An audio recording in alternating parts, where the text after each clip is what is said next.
Welcome friends, welcome to Alpha Square Wealth. इस video में बात करेंगे mutual fund, large cap and mid cap funds के बारे में। और ये जो फंड का नाम है Motilal Oswal large and mid cap.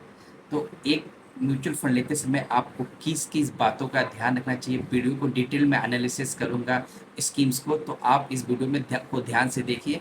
और वीडियो के एंड के बाद में आप कमेंट बॉक्स में मुझे बताइए कि इस वीडियो से आपकी की लर्निंग क्या रही। सबसे पहले देखेंगे कि रिटर्न सिंस इंसेप्शन फंड ने कितना दिया है। जब से ये फंड स्टार्ट हुआ है तब से इस फंड ने रिटर्न कितना जनरेट किया है। तो ये फंड जो स्टार्ट हुई थी वो 2019 में स्टार्ट हुई थी। तो 2019 से अभी तक का जो एक एवरेज रिटर्न है 23.89% है, जो बहुत अच्छी है। अगर आप एक इंडेक्स का भी रिटर्न देखोगे तो 12 से 13% का इंडेक्स का रिटर्न हर साल आता है। तो 23.89% एक अच्छा डिसेंट रिटर्न है। इंसेप्शन डेट मैंने आपको बता दिया कि ये स्टार्ट हुई थी 5 अक्टूबर 2019 को। एक्सपेंस रेशियो आप जरूर देखिए, कोई भी म्यूचुअल फंड लेते समय एक्सपेंस रेशियो 1.87%। फंड जो है वो open ended scheme, open ended मतलब आप कभी भी बाय कर सकते हो और कभी भी आप उस यूनिट्स को रिडीम कर सकते हो। मिनिमम इन्वेस्टमेंट आप 500 कर सकते हैं, मिनिमम टॉपअप भी आप 500 कर सकते हो। मिनिमम सिप अमाउंट 1000 है। अब मैं बेंचमार्क इंडेक्स को कंपेयर करूंगा। बेंचमार्क इंडेक्स है आप Nifty large mid cap 250 TRI। तो 1 ईयर 3 ईयर्स का लूंगा, 5 ईयर्स का तो डेटा नहीं है क्योंकि 5 ईयर्स ये फंड स्टार्ट हुई थी 2019 में। तो निफ्टी जो लार्ज कैप मिड कैप ने 1 ईयर में रिटर्न दिया था, वो दिया था 44.41%। और इस फंड ने रिटर्न दिया है 54.73%। 3 ईयर्स का बेंचमार्क रिटर्न है 23.03%। और इस फंड का रिटर्न है 26.61%।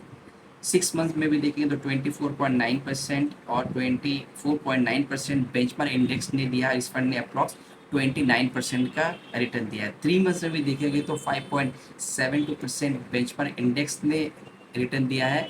और Motilal Oswal large and mid cap ने 10.35% रिटर्न दिया है।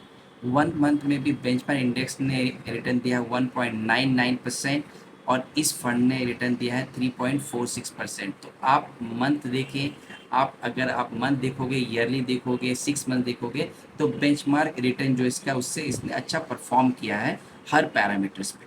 तो इसके बाद अब देखते हैं कि पोर्टफोलियो होल्डिंग्स क्या है। कोई भी म्यूचुअल फंड लेते समय आप पोर्टफोलियो होल्डिंग्स देखिए। पोर्टफोलियो मतलब टॉप 10 कितने एलोकेशन है। ऑब्वियसली 10% से कोई भी म्यूचुअल फंड ज़्यादा एलोकेशन एक स्टॉक्स में नहीं लगा सकते। तो टॉप 10 होल्डिंग जो इसकी है वो है कल्याण ज्वेलर्स, जिसमें एलोकेशन है 6.68%। जोमेटो में 6.47%। ट्रेंट में 6.15%। जियो फाइनेंशियल्स में 6.05% है। प्रेस्टीज स्टेट प्रोजेक्ट्स लिमिटेड में 5.27%। इंडसइंड बैंक में 5%। ग्लोबल हेल्थ में 4.66%। इंटर ग्लोब एविएशन में 3.68%। द फिनिक्स मिल्स में 3.4%। फोर्टिस में 3.44%।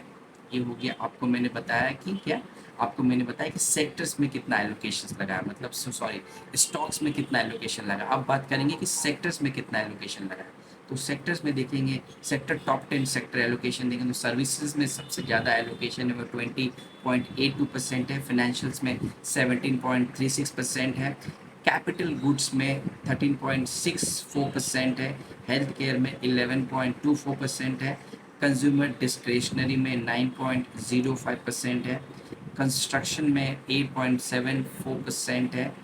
ऑटोमोबाइल में 5.14% है। अदर्स में 4.09। टेक्नोलॉजी में 3.03 और एनर्जी में 2.73। ये इनके टॉप 10 सेक्टर एलोकेशन है। अभी आप इस वीडियो में क्या समझा आपने कि सबसे पहले आप क्या देखोगे। सबसे पहले देखोगे आप रिटर्न देखोगे, बेंचमार्क इंडेक्स से कंपेयर करोगे 1 2 3 ईयर्स 5 ईयर्स जितना भी डेटा आपके पास अवेलेबल है। आप फिर टॉप 10 होल्डिंग्स देखोगे, टॉप 10 सेक्टर्स एलोकेशन देखोगे। अब एसेट्स एलोकेशन मतलब एसेट, जैसे इक्विटी में कितना परसेंटेज लगा है 95.91%। जो इस फंड का जो एलोकेशन है वो 90%, 95% इक्विटी में है। कैश एंड कैश इक्विवेलेंट मतलब कैश इनके पास कितने हैं 0.79% है। डेट में 3.33% है। पोर्टफोलियो बिहेवियर देखोगे तो मीन 22.76% है, शार्प रेशियो 1.3% है। जितना ज़्यादा शार्प रेशियो होगा उतना बेटर होता है। इससे पता चलता है कि कितना वो एक पर यूनिट्स कितना रिस्क फ्री रिटर्न लेकर आ रही है वो स्कीम्स। अल्फ़ा देखोगे तो 6.335% है। जैसे मैंने आपको बताया कि बेंचमार्क इंडेक्स को हर ईयर इसने बीट किया, तो 6.35% इसका अल्फ़ा है। बीटा देखोगे तो 0.87% बीटा है। स्टैंडर्ड डिविएशन 13.56% है। सॉर्टिनो 2.17% है। पोर्टफोलियो टर्नओवर 95 है। मार्केट कैप डिस्ट्रीब्यूशन देखोगे तो लार्ज कैप में जो है 35.86% है, मिड कैप में 35.5% है, स्मॉल कैप में 24.55% है और अदर्स में 4.09% है। तो well diversified market cap distribution है। तो अभी मैंने आपको सब कुछ बता दिया कि कितना आप देख सकते हो, क्या क्या देखना चाहिए आपको, सिंस इंसेप्शन कितना रिटर्न दिया, अल्फा बीटा सब मैंने आपको बता दिया। तो इस तरह से आप कोई भी आप म्यूचुअल फंड लेते समय उसको आप अपना रिस्क को देखिए, रिस्क के हिसाब से अपने रिस्क को मेजर कीजिए, रिस्क एपेटाइट को देखिए, रिस्क टॉलरेंस लेवल को देखिए, उसके बाद ही कोई इन्वेस्टमेंट कीजिए। अपने इन्वेस्टमेंट एडवाइजर के साथ बैठिए। बट म्यूचुअल फंड लेते समय आप इस सब मैट्रिक्स देखिए। जैसे आप स्टॉक्स लेते हैं, म्यूचुअल फंड में तो ऐसा नहीं है कि हर म्यूचुअल फंड सही है। म्यूचुअल फंड भी आप अपने रिस्क के हिसाब से लीजिए और एक well diversified mutual fund schemes लीजिए। तो आशा करता हूँ वीडियो आपको अच्छी लगी होगी। वीडियो अच्छी लगी तो आप चैनल को सब्सक्राइब कीजिए, अपने फैमिली और फ्रेंड्स के साथ शेयर कीजिए। मिलते हैं नेक्स्ट वीडियो में। Thank you.